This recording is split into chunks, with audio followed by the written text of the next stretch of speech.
Hello, I'm Eicca and from APOCALYPTICA.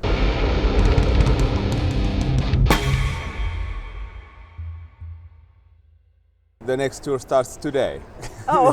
The headliner tour of Cell Zero. Like, you know, we did this SABATON tour as a special guest in the show, but now it starts, the headliner tour starts today from Turku, Finland.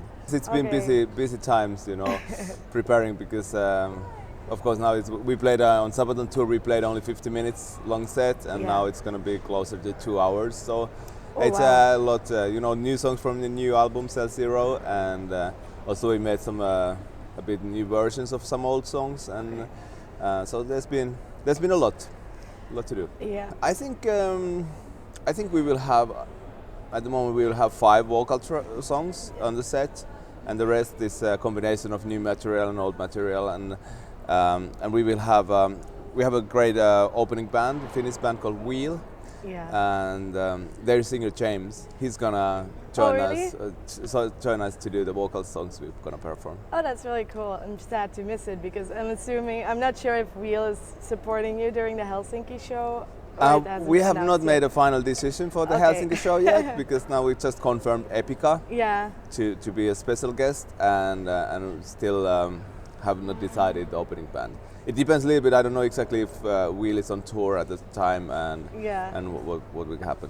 It's a little bit a work in progress still. Yeah. It's different, but on the other hand, it's very interesting and very progressive music, and as we feel that APOCALYPTICA audience is really, people are really like music lovers and people who appreciate interesting music with substance, and Wheel definitely delivers that stuff. So I'm pretty sure that they are a very good match for our audience.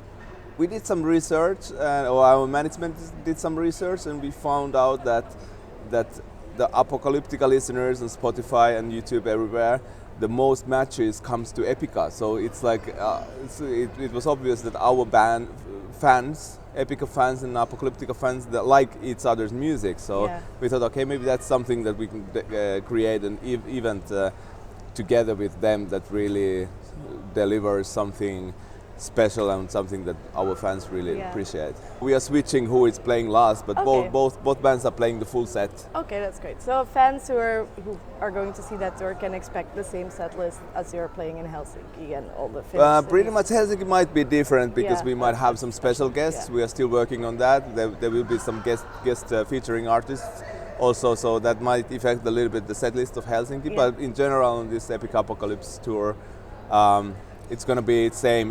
So people shouldn't think that, I don't know, you know, who is the headliner. We both are headlining. Okay. So it doesn't matter who plays first and who plays last. We are switching that day by day. Okay. Well, that's actually interesting because then you also, I guess it's a bit of a different schedule for you every day then as well.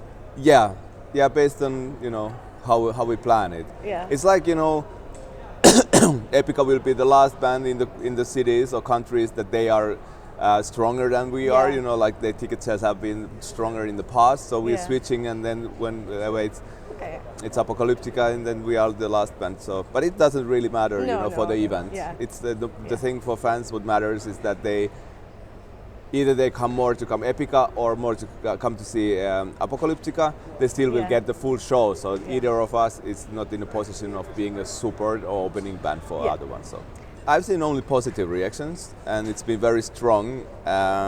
So it looks like it has reached the people the way we wanted it to reach the people, because we wanted to make an album with a lot of thought and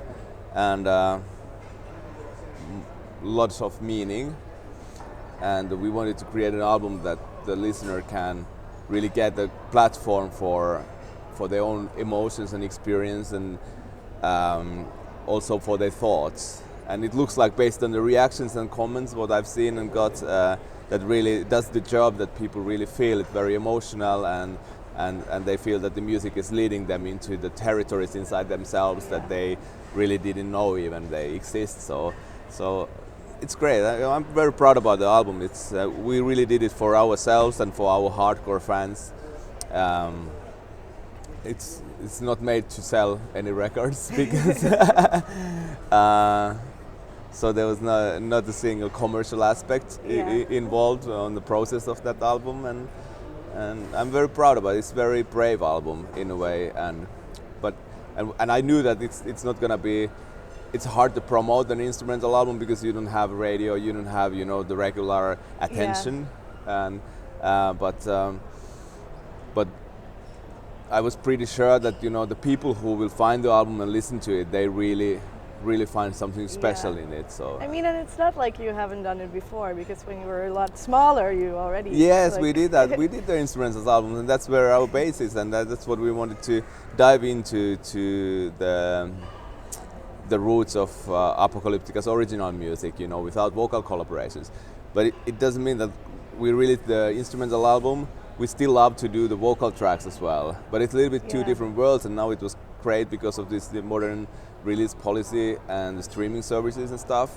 We realized that we don't have to put them in the same package, so we don't need to compromise anything. So we can make just an uncompromised piece of art as the instrumental thing, and then we can release song whenever we like, because the modern technology allows us to do that. So now we released this Live or Die with Joakim Brodén from SABATON, and there are many more singles coming up.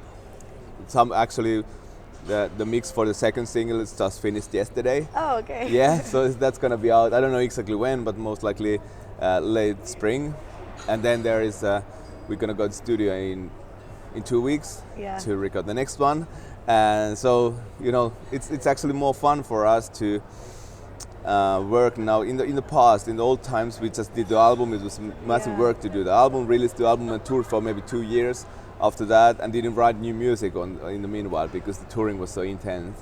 But now it's like we do both at the same time. Even we are doing tours, we are going back to studio, we are writing new songs, and we are touring, and it's actually feels much better this way now. Actually, I wrote it with my friend. I think it was in September. We had a writing session for a couple of days, and we wrote 2 songs.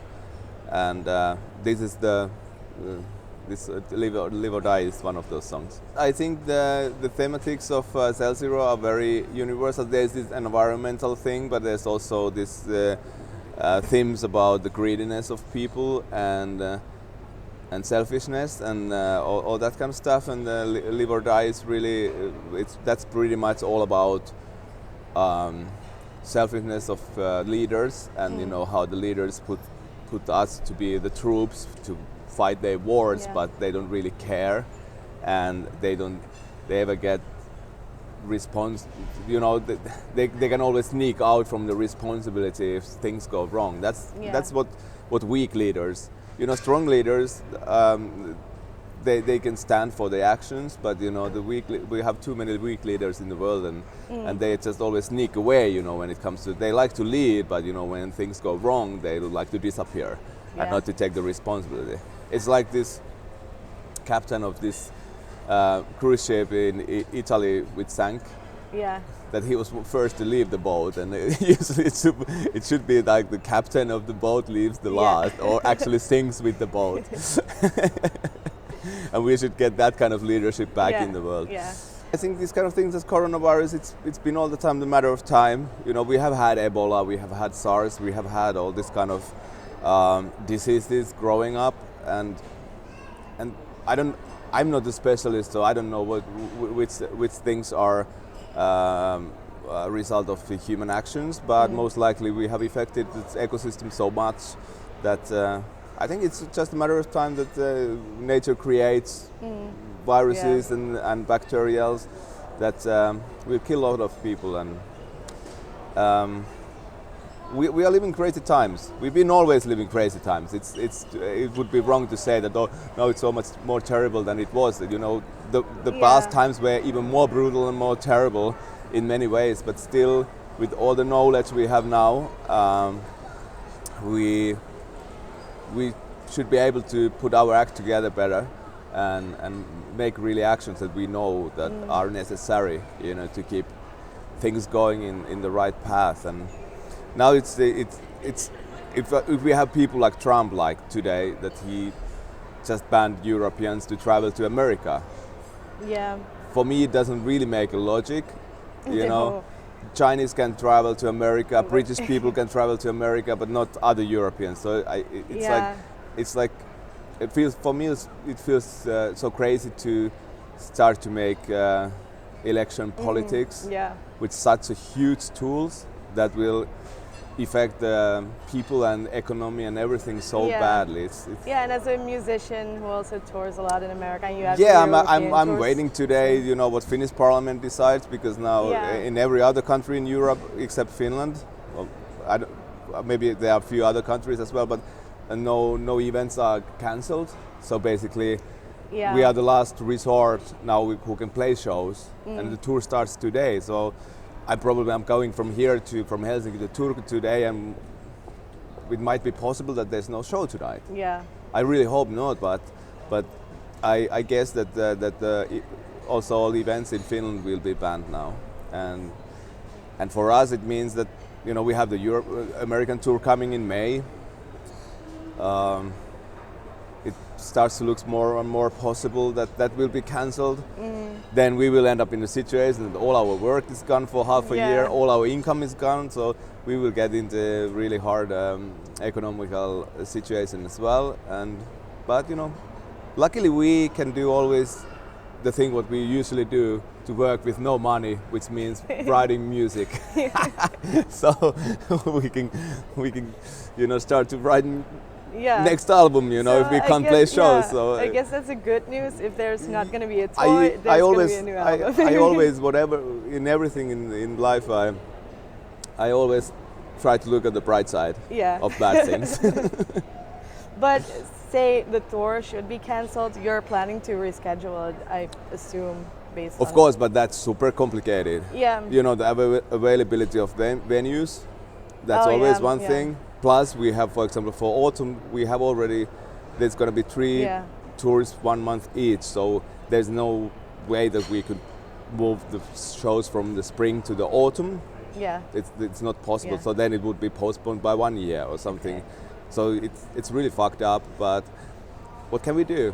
It's like, I trust in the people who are specialists, so I'm not trying to be the specialist if the actions are right or wrong. So I think the specialists, they advise to do the most clever things. Yeah. That's what we have to trust. It is different. Of course, we always had instrumental songs on the previous albums as well. But if the song is going to be a vocal song, especially if there's a hope that it would be a single, the approach for songwriting is different. Because it's like, if you want the radio to play your song, they have their certain format, and they have their certain sound, and they have their certain approach and stuff, and so of course you keep that somehow in mind.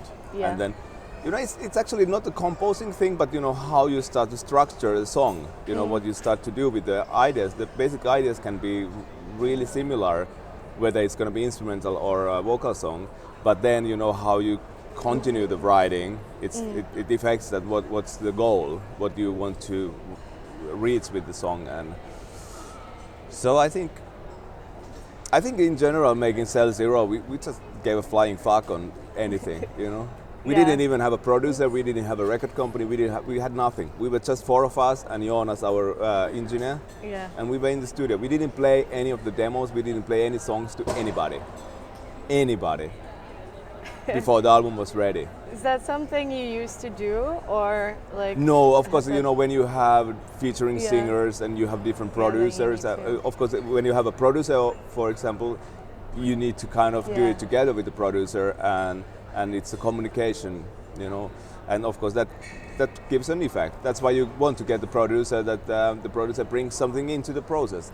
And but then when it comes to the guest singers, then you need to deal with the managers, with the record companies. You need to kind of get everybody convinced, and usually in this business there are too many people who think they should have an opinion. So it's a great way to work, but it's also it's very different. I would say that it's different, but this time it was really like, we don't care. We make the album, and then we find a record company who wants to release this album. Yeah. So it was like, if you don't think you want to sell this, we don't care. We can go to ask someone else. So now, worst case scenario, would you have been completely okay with releasing it independently? Yeah, we can do that. We have a structure for that as well. We did Shadow Maker actually partly independently. So we had, like in Europe, we had just a distribution deal with a company who delivered the physical copies into market, and we hired individually all the promotion people, and our management's labor service was handling the release. And then we made licenses in some part with Sony, and then we had 11/7 in America, in UK. So it was really structured every territory differently on the previous album. So we would have been like, in worst case scenario that no label would like to pick up the album, we could easily put it out by ourselves. We really thought about this, that it's a full album structure, that it needs to make sense, that all the songs together need to make really sense, and they need to connect, and there needs to be a good drama and good like, we call it like a red line. I don't know, do you use that in English, but red line is kind of like that you have this, the story written under needs to exist and needs to carry the whole thing from the beginning to the end. And so we were really working on the full album. We skipped some good songs because we felt that there is already something close to that on the album, and we wanted that every song will bring some new element in, or something, some new kind of approach or world or sound or something. So we were picky with that. I think I have asked most of my questions, but do you have any last normally I would ask last words.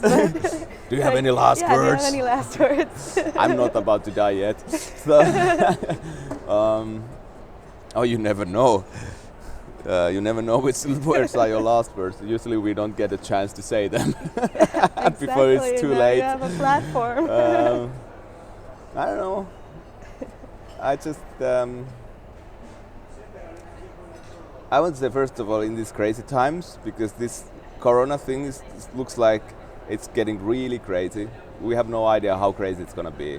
Just odds, and therefore I think everybody should stay calm and cool, and take it easy, and not to boost the panic, because that's the last thing we need. And most likely we humans, we are very adaptive, and we can manage whatever comes.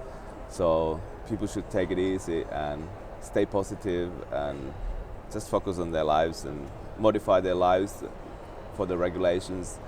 And that's what I want to say to people. And then if you are stuck on home and the tour, you can't come to APOCALYPTICA show, just listen non-stop Cell Zero. That will save your Or you life. could do some live streams maybe. Yeah, I think we will. We need to figure out something. If that really happens, that there won't be shows in months, I'm sure that we will figure out something. Yeah.